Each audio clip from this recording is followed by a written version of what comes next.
And definitely, artificial intelligence is the new electricity for sure. How it's going to impact the labor force, it's a fool's errand to predict the future, but I can tell you from what I see that it's going to transform the labor force in developed countries and in developing countries. It's already affecting white-collar workers. So for example, writers, graphic designers, video editors, software developers. It's going to affect white-collar, high-paying jobs first, either by replacing them or by reducing the number of job openings that are needed to complete something.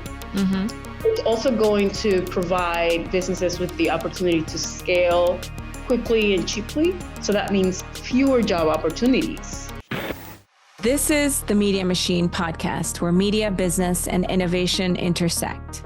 I'm Johanna Salazar, and I'll be your host as we examine the future of content, technology, and entertainment through the lens of 4 key pillars: process, profits, people, and planet. Through insightful conversations with visionaries, disruptors, and pioneers, the Media Machine unpacks the challenges and opportunities shaping the next era of media. Whether you're an industry insider or an innovator looking to break in, this podcast is your playbook for navigating the media machine. In today's episode, we will speak with Soribel Feliz, founder and CEO of Responsible AI equals Inclusive AI. Soribel is a responsible tech consultant specializing in artificial intelligence, prompt engineering, and emerging tech. She's a former program manager at Meta, who worked under the trust and safety teams on content moderation and content regulation policy. Hola, Soribel. How are you? Hola. Thank you so much for joining us. I'm so excited to speak to you today. I am so excited to be here. Thank you for having me. Yay, thank you. So I'm just going to start with a very basic question for some of the listeners who might not know what artificial intelligence is. Can you tell us what is artificial intelligence?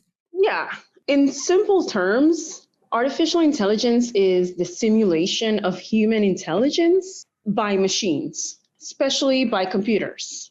That's the simplest way I can put it. Another way I can define it is artificial intelligence involves using computers to do those things that traditionally require human intelligence. So things like recognizing patterns, making decisions, making inferences, predictions, reasoning.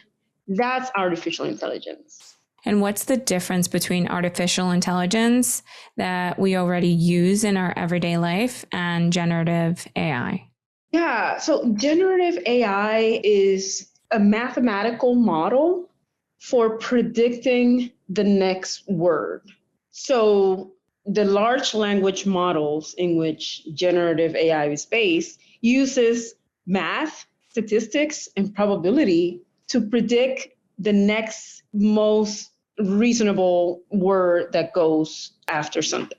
So it's using machine learning techniques to generate outputs from a large data set. And when you say large language models, you're referring to things like GPT chatbots, right? That we are all hearing about. Right. Got it. And so what led to the creation of generative AI? Technology. Technology, the advance of artificial intelligence, more data. We have more data than ever, and companies have more access to data than ever before. So, technology is just something that keeps evolving and improving. And, it led to generative AI. Now, what do you see as some of the positive and negative aspects of Gen AI? Oof, there's so much, right? Like on the positive side, generative AI can give us superpowers. We can be more productive. We can get things done in seconds or minutes or hours, as opposed to days or weeks or months, it can really take away the dreadful part of our work and do it for us cheaply, quickly. There's so much positive savings for businesses, and then they can pass on those savings to the consumers in the form of lower prices. We can all be entrepreneurs. We can all have access to video editing, imaging, website creation. The barriers to entrepreneurship are much lower now. On the negative side, we also have this same large language models that can hallucinate. That means they can provide wrong, totally wrong, made up information. They can spread misinformation and disinformation. They can take jobs away from white collar professionals. High paying professions can disappear in the next 2-3 years because of generative AI. So I think that can bring a lot of negative consequences to our society because we're not ready for the mass unemployment that can be introduced into our society by businesses replacing people with generative AI and large language models. Mm-hmm. Since we're on that, you wrote on April 18th in 2023 the following: artificial intelligence is the new electricity. It is already transforming the economy, disrupting American and global workforces, and revolutionizing how each of us works every day. So with that said, how is implementation of AI going to recalibrate the labor force in your thoughts? Yeah, I didn't come up with that quote. Someone else did. And definitely, artificial intelligence is the new electricity for sure. How it's going to impact the labor force, it's a fool's errand to predict the future, but I can tell you from what I see that it's going to transform the labor force in developed countries and in developing countries. Mm-hmm. It's already affecting white collar workers. So, for example, writers, graphic designers, video editors, software developers. It's going to affect white collar, high paying jobs first, either by replacing them or by reducing the number of job openings that are needed to complete something. Mm-hmm. It's also going to provide businesses with the opportunity to scale quickly and cheaply. So that means fewer job opportunities.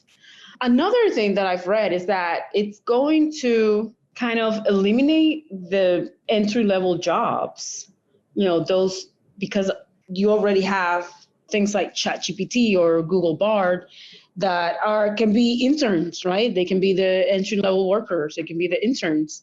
And so you eliminate that ladder for people to rise up in corporate America. That's very transformational and very scary to think about it. Yeah. And we're seeing that. So people are saying that we're going to lose around 400 to 800 million jobs, but we're also going to be seeing new jobs being created, anywhere from 500 to 890 million jobs. So even though the numbers on the losses seem astronomical, on the upside, we do see some positive numbers on new jobs that will be created. Yes, there is that jobs are going to be lost, but then jobs are going to be gained. What we don't talk about is the transition period between the two. And I wrote about this recently. Imagine that you are 49 years old, you have 2 teenage kids, and you've been working at your job for the past 20 years. You're good at your job, but your company is introducing AI to replace you. What do? You have been doing, let's say, video editing for 20 years. You're great at it, but there's just no need for you anymore. What do? Do you go back to school at 49? You're also competing with new jobs with younger people, but you're more expensive because you have more experience and you have more responsibilities. So what do? Do you go back to school? Do you go to a coding boot camp? Do you train in cybersecurity? You can, but Like, let's just have some humanity and compassion and sympathy here.